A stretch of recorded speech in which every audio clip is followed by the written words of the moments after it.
Welcome aboard the Story Ark. I'm your captain, Kenny Mears, and let's take a voyage together. Love takes many forms and reaches across many boundaries.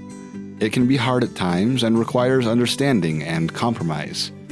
And sometimes it can happen between the most unexpected of individuals.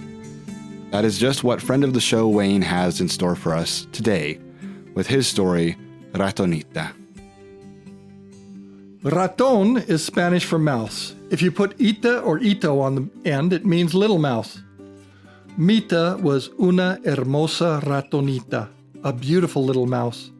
Her fur was gray with a hint of white above one eye. Mita was la más hermosa ratonita you had ever seen.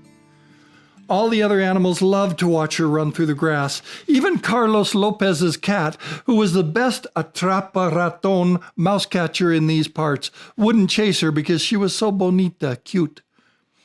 It was evening. Mita was strolling down a street in Cobán, Guatemala.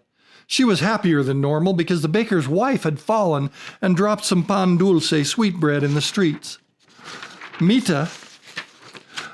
Mita's cheeks were stuffed with a sweet, fragrant dough.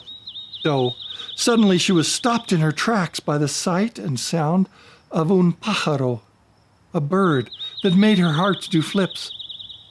Vajo was a house finch. Why did Vajo affect her so?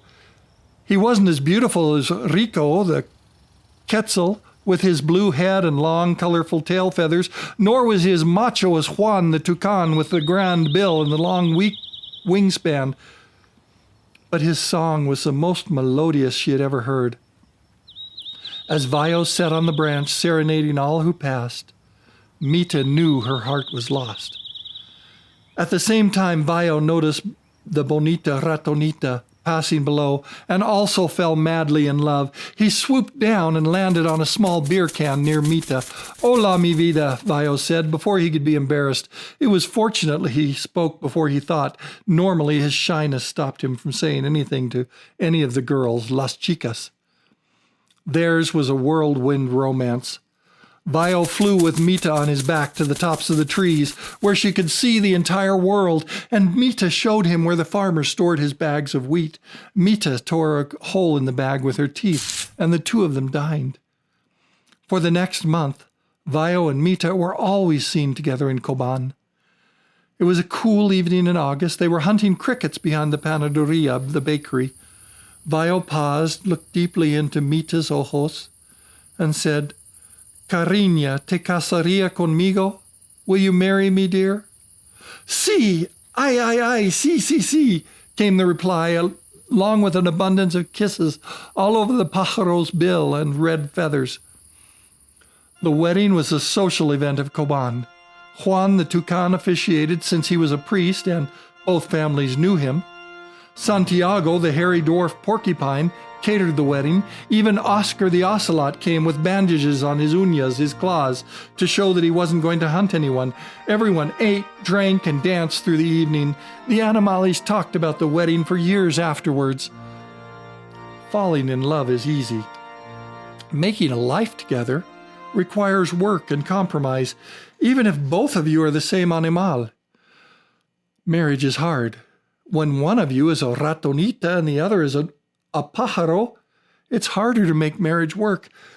They tried living in the tallest ceiba of Cobán. The ceiba is the national tree of Guatemala.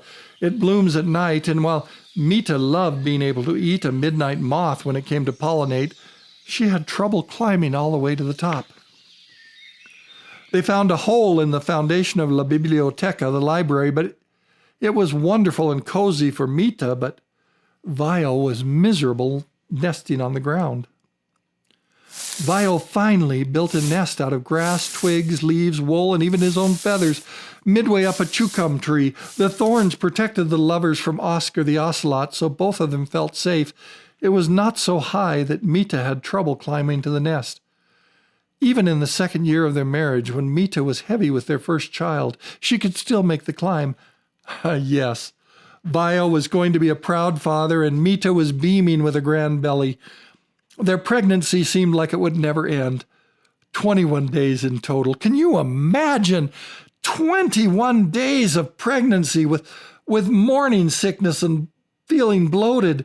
Oh, the last few days, Vajo told her to rest in bed while he brought her beetles, grubs, and seeds. What a wonderful husband. After an eternity of pregnancy, the big day was here, and Mita gave birth to their hijo. Everyone came by to see the niño. They all said he was as cute as his mother and as macho as his father. They named their niño Diego. He was a northern ghost bat. His fur was blanco, white, all over, with a small tail. He was so soft, suave. Vajo chirped lullabies every night, and Mita cuddled him in their nest while she nursed. The two lovers grew old together. They had several more children. Catalina was a tricolored bat. The children grew and also fell in love. Diego married a Tugara frog. She and Vajo sang dulce duets together, but we don't have time for their story. Towards the end of their life, they called together their niños and nietos, their grandchildren. They told them all of their love for each other and rehearsed their life story. It wasn't long after that Mita and Vajo died in their nest, surrounded by their large family. They died entwined wing in paw, with happiness shining on their faces for a life well lived. They were buried near the panaderia, where the baker's wife still sometimes drops pan dulce for the ratonitas.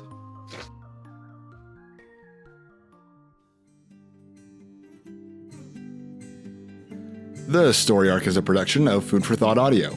This episode was written, produced, and edited by me, Kenny Mears.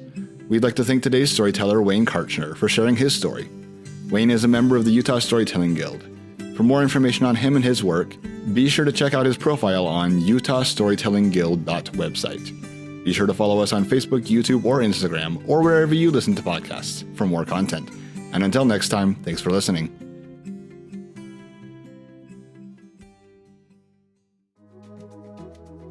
Hello everybody, it's your Captain Kenny Mears here with some exciting news. We here at Food for Thought Audio have been cooking up something special, and we are excited to announce a new show, Uplift Uganda, The Power of One Step Forward. Join host Trevor Dykes as he travels to Uganda to explore how to make a difference and help lift the people he loves there out of poverty. So please, go give a listen to Uplift Uganda, with new episodes released every Friday wherever you listen.